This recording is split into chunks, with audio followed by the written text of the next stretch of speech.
சாலையோரங்களில் பூத்து குலுங்கும் ஜெகரண்டா மலர்கள் பார்வையாளர்களை வசீகரித்து வருகிறது. மலை மாவட்டமான நீலகிரி மாவட்டத்தில் தேயிலை தோட்டங்கள், சுற்றுலா தலங்கள் அதிக அளவு உள்ளது.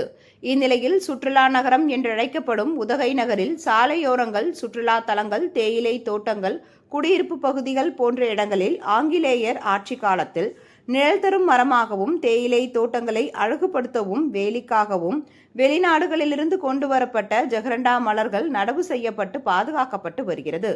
இந்த மரங்களில் ஆண்டுகளுக்கு ஒருமுறை மலர்கள் பூக்கும். இந்த பூக்கும் காலங்களில் இந்த மரத்தில் உள்ள இலைகள் உதிர்ந்து மலர்கள் மட்டும் ஊதா நிறத்தில் பூத்து குலுங்குவதால் மரம் முழுவதும் ஊதா நிறமாக காட்சியளிக்கும்.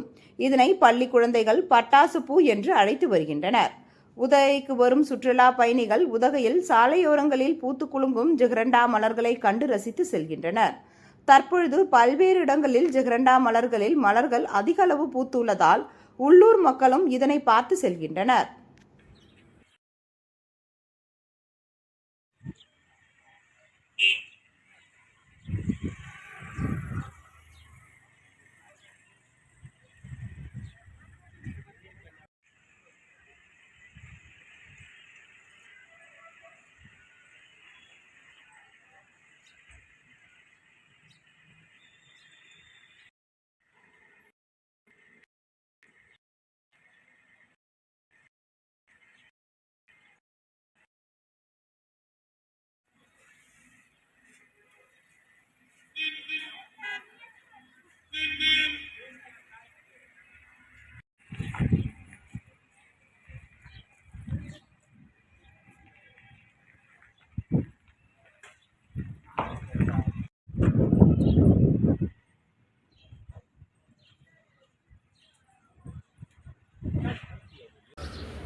No,